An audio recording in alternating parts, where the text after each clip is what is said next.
Subscribe करा siddhis kitchen channel आणि नवनवीन व्हिडिओंच्या अपडेट पाहण्यासाठी बेल आयकॉन दाबायला विसरू नका।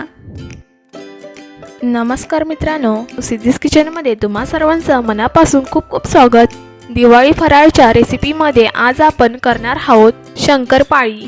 चवीला हलकीशी गोड आणि खुसखुशीत शंकरपाळी कशी करायची ते आज मी दाखवणार आहे। हे जे प्रमाण आहे ते पारंपरिकच प्रमाण आहे, याच्यामध्ये मी फारसं काही बदल केलेला नाहीये। फक्त स्टेप बाय स्टेप शंकरपाळी कशी करायची ते या व्हिडिओमध्ये दाखवणार आहे। चला तर मग लगेच रेसिपीला सुरुवात करू। तर याकरता 1 वाटी पाणी घेतलेलं आहे, तसेच 1 वाटी साखर घेतलेली आहे। तुम्हाला जर का गोड जास्त आवडत असेल तर साखर जास्त घेतली तरी चालेल। आणि पाऊण वाटी साजूक तूप घेतलेलं आहे। हे जे साजूक तूप आहे ते हलकसं गरम करून पूर्ण पातळ करून मगच मोजायचं आहे। तूप जर का घट्ट असेल तर ते जास्त भरतं। आता टोपामध्ये मी पाणी ओतून घेते, याच्यामध्ये साखर घालते आणि आता ह्यामध्ये तूप घालते। आता आपण हे एकसारखं हलवून घेऊ, म्हणजे साखर लवकर विरघळेल। हे जे आपलं मिश्रण आहे त्याला उकळी येईपर्यंत थांबायचं आहे। पाणी, साखर, तूप हे एकसारखं मिक्स झालं पाहिजे, त्याच्यामुळे आपल्या आता मिश्रणाला उकळी आलेली आहे। तर आता ह्याचा गॅस ऑफ करून हे मिश्रण थंड होण्यासाठी 1-2 मिनिटं वाट पाहूयात। तर आता हे मिश्रण थंड झाल्यानंतर इथे मी परातीमध्ये ओतून घेते। ह्यामध्ये मी चवीप्रमाणे मीठ टाकते। त्यानंतर ह्यामध्ये मी 1 किलो मैदा घालते। तर आता हे आपण एकसारखं मळून घेऊयात। तर इथे मला जेवढा मैदा हवाय तेवढा मी ह्यामध्ये टाकून मळून घेत आहे। हे बघा, आता ह्याचं व्यवस्थित पीठ मळता आला पाहिजे, खूप घट्टही नको। पीठ जर का घट्ट झालं तर व्यवस्थित लाटता येणार नाही, शिवाय शंकरपाळी फुगणार नाही। तसेच अगदी सैलसरही नको। मैदा जर का कमी पडला तर शंकरपाळी तेलात विरघळू शकते। तर अशा प्रकारे लाटता येईल असं पीठ मळून घेतलंय।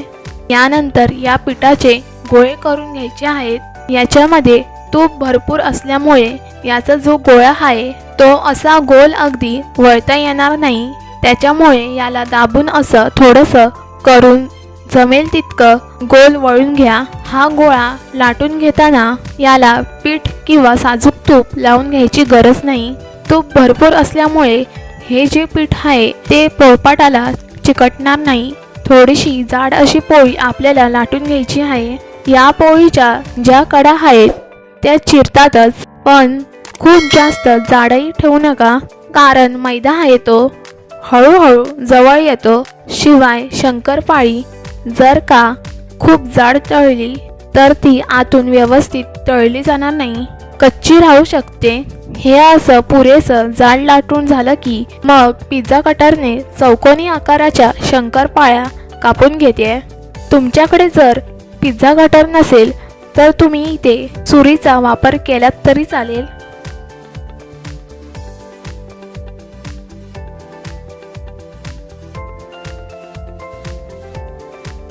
हे बघा, ह्याची जी जाडी आहे ती इथपर्यंत ठेवलेली आहे आणि आकारही असा छोटा छोटा ठेवलाय।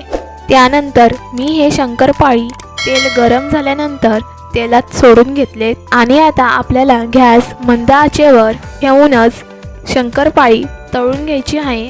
आणि तुम्ही इथे लक्षात ठेवा की जेव्हा आपण शंकरपाळ्या तेलात सोडतो तिला लगेच हलवायचं नाही आहे।